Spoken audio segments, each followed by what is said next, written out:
नमस्कार दोस्तों, आप सभी का स्वागत है मेरे channel Neha sociology with Neha में। और कल मैंने एक वीडियो डाला था जो कि इमाइल दुर्खिम से रिलेटेड था, यानी इमाइल दुर्खिम से संबंधित जितने भी आपके ऑब्जेक्टिव क्वेश्चन थे वो सब मैंने उसमें दिए थे। और एक बुक में से करा रही हूँ, जो भी मैं क्वेश्चंस करा रही हूँ। तो इसमें थिंकर्स की बुक है जिसमें आपके 3-4 थिंकर्स दिए रहे हैं। ये आपकी जो पोस्ट ग्रेजुएट की जो बुक होती है उसमें लगी होती है हमारे थिंकर्स। तो उसमें अगस्त कॉम्टे, दुर्खिम, मैक्स वेबर और इमाइल कार्ल मार्क्स ये सब है। तो इसमें मैं कार्ल मार्क्स, कॉम्टे और इमाइल दुर्खिम करा चुकी हूँ। और ये अब नेक्स्ट जो है ये है मैक्स वेबर का।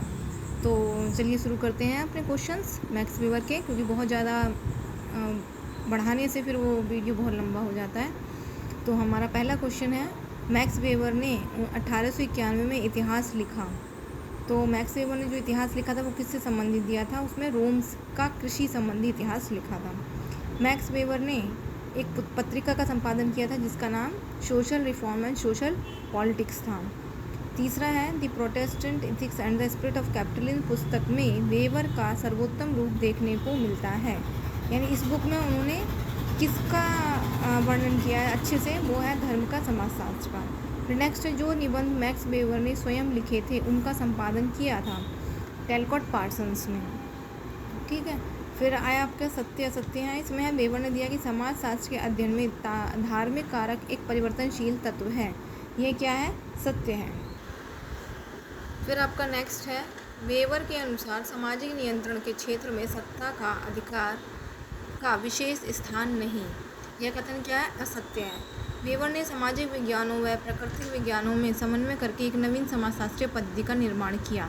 यह क्या है? सत्य है। फिर वेबर ने सामाजिक क्रिया के कितने तत्व बताए हैं? 4 तत्व बताए हैं। ये गलत है। वेबर के अनुसार सत्ता 3 प्रकार की होती है, ये उन्होंने बताई है, ये सत्य है। सत्ता बताई, करिश्मई सत्ता और परंपरागत सत्ता और जादुई सत्ता। अब नेक्स्ट है, जो क्रिया आवेगों या संवेगों द्वारा प्रेरित होती है उसे क्या कहते हैं? प्रभावात्मक प्रक्रिया या क्रियाएं। सामाजिक प्रथाओं से नियंत्रित क्रियाएं किस प्रकार की सामाजिक क्रियाएं हैं? जो क्रियामयी सामाजिक प्रथाओं से नियंत्रित होती हैं उनको कहते हैं परंपरात्मक क्रिया। सचेत रूप से लक्ष्य साधन को ध्यान में रखकर की जाने वाली क्रिया को क्या कहते हैं? तार्किक क्रिया। प्रोटेस्टेंट धर्म को विकसित करने का श्रेय किस अर्थव्यवस्था को है? पूंजीवादी अर्थव्यवस्था को। यानी प्रोटेस्टेंट धर्म का जो विकास हुआ था वो पूंजीवादी अर्थव्यवस्था में हुआ था। मैक्स वेबर की सबसे महत्वपूर्ण देन क्या है? धर्म का समाजशास्त्र। ऐतिहासिक उद्गमों की समस्या प्रस्तुत करने में वेबर किससे प्रभावित हैं? तो ये है आपका मार्क्सवादी दृष्टिकोण से। वेबर ने किस एक कारक को एक परिवर्तनशील तत्व माना? धार्मिक कारक को। मैक्स वेबर ने धर्म के समाजशास्त्र के अंतर्गत विश्व के कितने धर्मों को चुना? इन्होंने 6 धर्मों को चुना था। धर्म का समाजशास्त्र जो दिया था। वेबर की सबसे प्रमुख कृति कौन सी है? The Protestant ethics and the spirit of capitalism. ठीक है। फिर मैक्स वेबर का जन्म कहाँ हुआ था? 21 अप्रैल 1864 में जर्मनी के इरफुट स्थान पर हुआ था। फिर इनकी कुछ कृतियाँ दी गई हैं, ये आप नोट कर लेंगे। The Protestant ethics and the spirit of capitalism पहली है। द हिंदू सोशल सिस्टम है। रीजन ऑफ चाइना है। कन्फ्यूजन एंड फेसिज्म है। एंसेंट जुडाइज्म है। मैक्स वेबर ने समाजशास्त्र को क्या परिभाषा दी है? वो है, समाजशास्त्र वह विज्ञान जो सामाजिक क्रिया का निर्विचारात्मक बोध करने का प्रयत्न करता है जिससे कि इसकी गतिविधि तथा परिणामों की कारण सहित व्याख्या प्रस्तुत की जा सके। ठीक है। फिर इसके बाद इसमें नेक्स्ट है, मैक्स वेबर ने सामाजिक क्रिया का जो वर्गीकरण किया वो कितने भागों में किया था? पहला होता है तार्किक, मूल्यांकनात्मक, प्रभावात्मक और परंपरात्मक, यानी 4 भागों में। फिर वेबर के अनुसार सत्ता कितने प्रकार की होती है? वेबर ने सत्ता बताई है, वो है वैधानिक सत्ता, परंपरात्मक सत्ता और चमत्कारी सत्ता। फिर इसमें सत्य असत्य दोबारा से आ गए हैं कि चमत्कारी नेतृत्व एक व्यक्तिगत गुण है, ये क्या है? सत्य है। नौकरशाही प्रशासन की विधि है, ये भी सत्य है। सेवानिवृत्ति के पश्चात नौकरशाह को पेंशन देने का प्रावधान नहीं है, ये असत्य है। नौकरशाही में उच्च अधिकारियों में उच्च नीच का संस्करण नहीं पाया जाता है, ये भी असत्य है। यानी उसमें एक संस्करण पाया जाता है। आप कहीं भी नौकरी करने जाते हैं वहाँ पे छोटा बड़ा होना या उसमें एक संस्करण होना पाया जाता है। नौकरशाही का सीधा संबंध शासन से होता है, ये भी सत्य है। फिर है रिक्त स्थान। फिर वेबर ने तथ्यों के आधार पर नौकरशाही के उद्भव की बात कही है। उन्होंने कहा है ऐतिहासिक तथ्यों के आधार पर। उत्तराधिकार का स्वरूप का उल्लेख वेबर ने सत्ता के विवरण में किया। किस में किया था?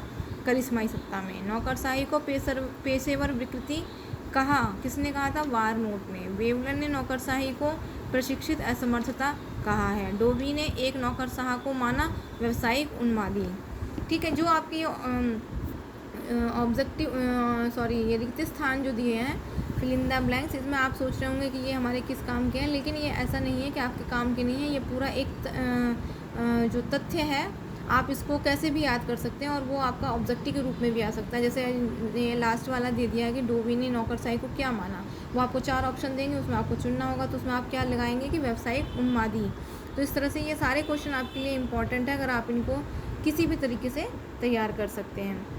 और मैं आपसे यही कहना चाहूँगी, अगर आपको मेरे वीडियोस अच्छे लग रहे हैं तो लाइक करिए, और नहीं अच्छे लग रहे हैं तो आप उसमें जो भी कमी नज़र आपको आ रही है वो आप प्लीज़ उसमें मुझे बता सकते हैं कमेंट करके।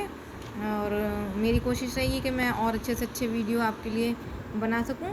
और ये सारी बुक से करा रही हूँ क्योंकि आपको बहुत सारा मैटर तो आप हर यूट्यूब चैनल पे आपको मिल जाएगा। सोशलॉजी में आप देखिए नॉर्मल चीज़ें सब जगह मिल जाती हैं, लेकिन ये जो बुक्स हैं, ये बुक्स आपकी यूनिवर्सिटी में जो स्कूलों में पढ़ाई जाती हैं, कॉलेजों में पढ़ाई जाती हैं, उनसे मैं ये करा रही हूँ। और ये कभी कभी होता है कि आप देखते हैं एग्ज़ाम में ऐसे क्वेश्चन आते हैं कि आप कहते हैं कि हमने तो सब पढ़ा था, लेकिन फिर भी पता नहीं क्वेश्चन कहाँ से आए थे।